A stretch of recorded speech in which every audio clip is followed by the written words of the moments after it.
जरा सोचो, अगर देश के सबसे बेकार टीचर्स को एक ही स्कूल में इकट्ठा कर दिया जाए, क्या हालत होगी बेचारे स्टूडेंट्स की। कुछ ऐसा ही होता है हमारी आज की कहानी में। कहानी की शुरुआत में हमें एक स्कूल दिखाया जाता है जिसका सालाना रिजल्ट बहुत बुरा आया था। इस स्कूल का रिजल्ट इतना खराब था कि सिर्फ 12% बच्चे ही पास हुए थे। इसी परेशानी को लेकर प्रिंसिपल की एकेडमी इंस्पेक्टर के साथ मीटिंग चल रही थी। प्रिंसिपल को इस बुरे रिजल्ट का कारण समझ ही नहीं आ रहा था। उन्होंने शहर के सबसे बढ़िया टीचर्स को काम पर रखा था, लेकिन फिर भी इतना बेकार रिजल्ट आया। स्कूल के बच्चे भी इतने उल्लू नहीं थे, तो फिर ऐसा हुआ कैसे? ये बात सबकी समझ से बाहर थी। अब बात यहाँ तक आ गई थी कि अगर इस साल भी 50% बच्चे पास नहीं हुए तो ट्रस्टी पैसे देने बंद कर देंगे और स्कूल पे लग जाएगा ताला। ऐसा होने से रोकने के लिए उन्होंने एक ऐसी तरकीब सोची जिसे आज तक किसी ने नहीं आजमाया था। उन्होंने देश के सबसे घटिया टीचर्स को काम पर रखने का फैसला किया। इसके बाद स्कूल में एंट्री हुई देश के सबसे अतरंगी टीचर्स की। ये सभी टीचर्स कम सर्कस के नमूने ज्यादा लगते थे।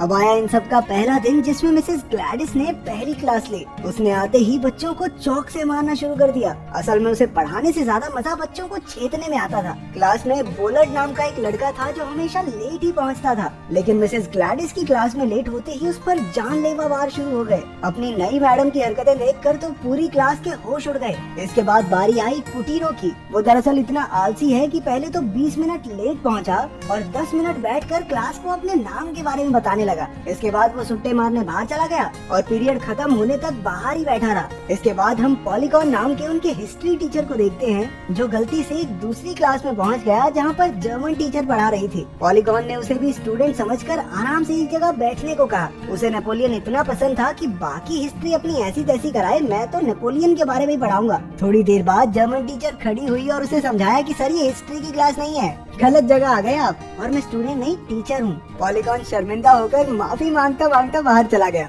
फिर लंच के दौरान भी पॉलीगॉन और उस जर्मन टीचर के बीच में थोड़ा नैन मटक्का चल रहा था। तेज हो रहा लड़का। जिम क्लास के दौरान उनके नए टीचर ने सभी बच्चों को जबरदस्ती पेड़ों पर चढ़ा दिया और जब काफी सारे बच्चों को चोट लग गई तो कहने लगा, ऐसे ही जिंदगी में बहुत सारी प्रॉब्लम आएंगी, उनका डट के सामना करना बच्चों, ठीक है? यही बन रहा है चक दे इंडिया का कबीर खान। अब बारी थी हुस्न परी मिस अमीना की क्लास की। उसे देखकर लड़के तो पलके झपकाना ही भूल गए और जब मैडम पलटी तो जमीन पर गिर गए। बोलार्ड एक बार फिर से क्लास में लेट पहुंचा और नई मैडम को देखकर उसका मुंह खुला का खुला रह गया। इसके बाद फिलॉसफी क्लास में उनके नए टीचर ने अपना कोट एक बच्चे के सर पे डाल दिया और कहने लगा कि आज से ये कोट हैंगर है। कुल मिला के वो फालतू से जोक मार के सारा पीरियड बर्बाद करके चला गया।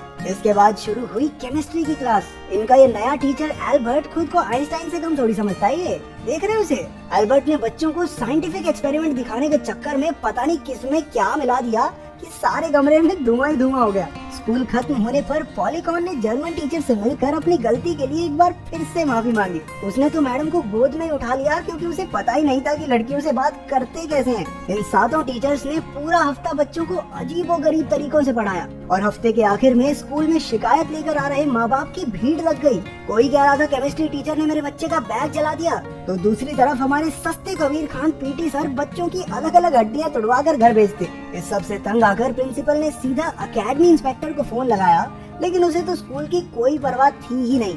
उसी ने तो देश के सबसे बेकार टीचर्स को रखने की सलाह दी थी, लेकिन उसके बर्ताव से प्रिंसिपल को शक हो गया कि कुछ तो दाल में काला जरूर है। अगले दिन प्रिंसिपल ने मामला अपने हाथ में लेने का फैसला किया। सबसे पहले उसने चॉक्स को टेबल पर ही चिपका दिया ताकि ग्लैडिस किसी को मार न सके।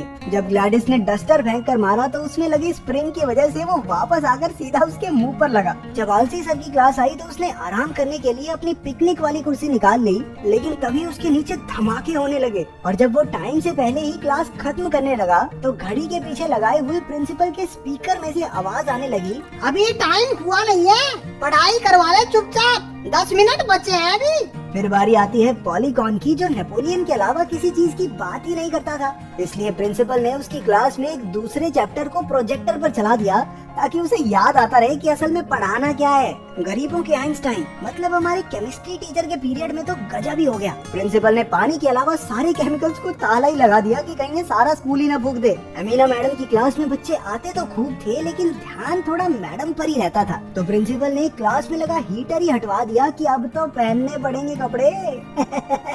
उधर पॉलीगॉन अभी भी जर्मन टीचर को लुभाने की फिराक में था। बाकी टीचर्स ने उसे सलाह दी कि जब भी वो उसके पास जाए तो सख्त लौंडा बन जाए। अगर ऐसा कर दिया तो लड़की तेरे प्यार में गिरेगी ही गिरेगी। पॉलीकॉन सच में मान गया और स्कूल के बाद शर्ट वर्ट उतार के एंड सख्त लौंडा बन के घूमने लगा। जब उसने जर्मन टीचर को डेट पर चलने को कहा तो उसके नए हुलिये को देखकर उसने साफ मना कर दिया। आखिरकार साल खत्म होने को था और सारे टीचर्स बहुत परेशान थे क्योंकि प्रिंसिपल की वजह से वो अपनी मनमर्जी नहीं कर पा रहे थे। जब ऑफिसर स्कूल का मुआयना लेने आया तो उन्होंने अपनी सारी दिक्कतें उन्हें बताई। ऑफिसर ने कहा कि प्रिंसिपल टीचर्स के काम में ज्यादा रोक टोक कर रहा है और अब से टीचर्स को पूरी खुली आजादी है कि वो जैसे पढ़ाना चाहें पढ़ाएं। अब तो उनके मजे हो गए। पॉलीकॉन तो खुद ही नेपोलियन बन के उसके गुणगान करता रहता और हमारे आलसी सर कुटीरो तो बस आराम से लेटे ही रहते थे। ये दरअसल क्लास में पढ़ा नहीं रहे, गोवा में छुट्टी मना रहे हैं। ग्लैडिस की क्लास में जब बोलेट ने एक लड़की के बाल खींच दिए तो लड़की ने चिल्ला दिया, लेकिन हमारी पागल टीचर ने लड़की के बाल ही काट दिए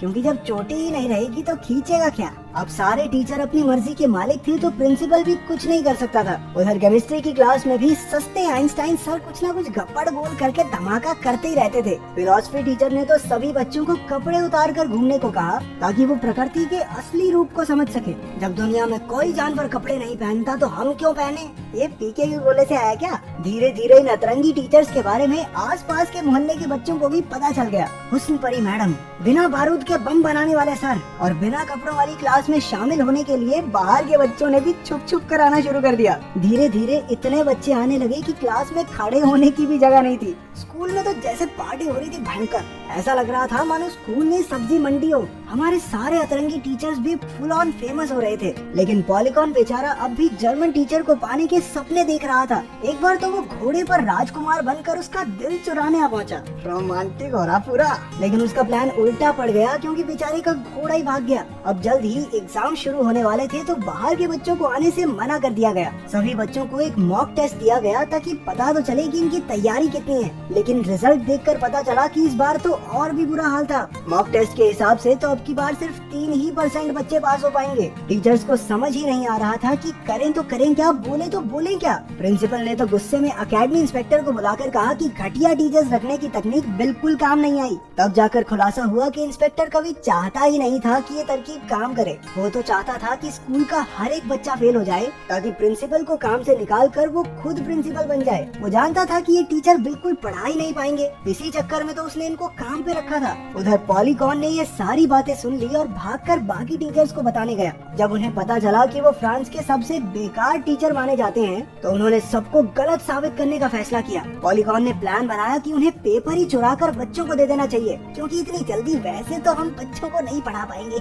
और फिर सब मिलकर इस काम को अंजाम देने का प्लान बनाने लगे। उन्होंने तो सिक्योरिटी गार्ड्स की गोलियों से बचने की भी प्रैक्टिस कर ली थी। आखिरकार वो दिन आ गया और सारे टीचर्स मिनिस्टर के ऑफिस के बाहर हो रहे दंगों में जाकर शामिल हो गए। जब पुलिस लोगों को भगा रही थी तो ग्लैडिस तो नीचे ही लेट गई और उस पर किसी का ध्यान ही नहीं गया। ग्लैडिस और कुटीरो ऑफिस के बाहर पहरा देने लगे जबकि उनके बाकी साथी ऑफिस में घुस गए। अमीना ने गार्ड्स को अपनी खूबसूरती से भटका दिया और इसी बीच टीचर्स उस कमरे में पहुंच गए जहां पर होने वाले एग्जाम्स के पेपर पड़े थे। लेकिन मुद्दा अब ये था कि जिस तिजोरी में वो पेपर रखे थे उसे खोले कैसे। कुटीरो ने अपना दिमाग चलाया और मिनिस्टर के इलेक्शन जीतने की तारीख ताले में डाल दी और आखिरकार तिजोरी खुल गई। इसके बाद सभी बच्चों का एक दूसरा मॉक टेस्ट हुआ। टीचर्स ने जरूरी क्वेश्चन बताने की काफी कोशिश की, लेकिन बाद में पता चला कि वो गलती से छोटे बच्चों के पेपर चुरा लाए थे। लेकिन फिर भी बच्चों के दिल पर उनकी मेहनत का काफी असर हुआ। अब फाइनल एग्जाम्स के शुरू होने में सिर्फ 2 ही हफ्ते बाकी थे और सबकी उम्मीद मर चुकी थी। पॉलीकॉन तो अपना इस्तीफा लेकर प्रिंसिपल के पास पहुंच गया क्योंकि वो कुछ भी कर ले बच्चों को पास नहीं करवा सकता। उसने पूरी तरह हार मान ली थी। जब वो हताश होकर स्कूल से जा रहा था तो जर्मन टीचर ने उसे आकर आईना दिखाया कि उसे मुश्किलों से डरकर भागना नहीं चाहिए बल्कि नेपोलियन की तरह उनका डटकर सामना करना चाहिए। उसकी बात सुनकर पॉलीकॉन को एहसास हुआ कि उसे हिम्मत नहीं हारनी चाहिए। उसकी बात सुनकर पॉलीकॉन जोश से भर उठा और छत पर खड़ा होकर सभी टीचर्स और बच्चों को उसने नेपोलियन की कहानी बताकर पूरी शिद्दत से पढ़ाई करने का हौसला दिया। उस दिन के बाद फिलॉसफी टीचर पैग लगाकर बच्चों को पढ़ाने लगा ताकि उसका दिमाग थोड़ा क्लियर रहे। ग्लैडिस की क्लास में बच्चे हेलमेट पहनकर आने लगे ताकि किसी को चोट वोट ना लगे। और अपना सस्ता कबीर खान भी उन्हें ढंग से ट्रेनिंग करवाने लगा। 3 महीने बाद नतीजे आ गए और सब हैरान रह गए क्योंकि इस बार 49% बच्चे पास हो गए थे। लेकिन आंकड़ा अब भी 50% से कम था, यानी टीचर्स नाकामयाब रहे और स्कूल को बंद करना पड़ेगा। उधर एकेडमी इंस्पेक्टर शराब पीकर अपनी जीत मना रहा था और उसने अपने मालिक को अपने प्लान की सच्चाई बता दी। इस बुरे वक्त में अचानक प्रिंसिपल को एक खत आया जिसने एक ही पल में वक्त बदल दिया, जज्बात बदल दिए। उसमें लिखा था कि क्योंकि बुलार्ड कई सालों से लगातार फेल हो रहा था, इसलिए उसे स्कूल से निकाल दिया गया है। इससे फेल हुए बच्चों में से एक कम हो गया, यानी कि 50% बच्चे पास हो गए थे। चारों तरफ खुशियों की लहर दौड़ गई और सब बुलार्ड को कंधे पर उठाकर नाचने लगे। इसके बाद सभी टीचर्स को स्कूल छोड़कर कहीं और जाने की इजाजत दे दी गई, लेकिन उन सब ने यहीं रहकर बाकी बच्चों को बढ़ाने का फैसला किया। एकेडमी इंस्पेक्टर के प्लान पर पानी फिर गया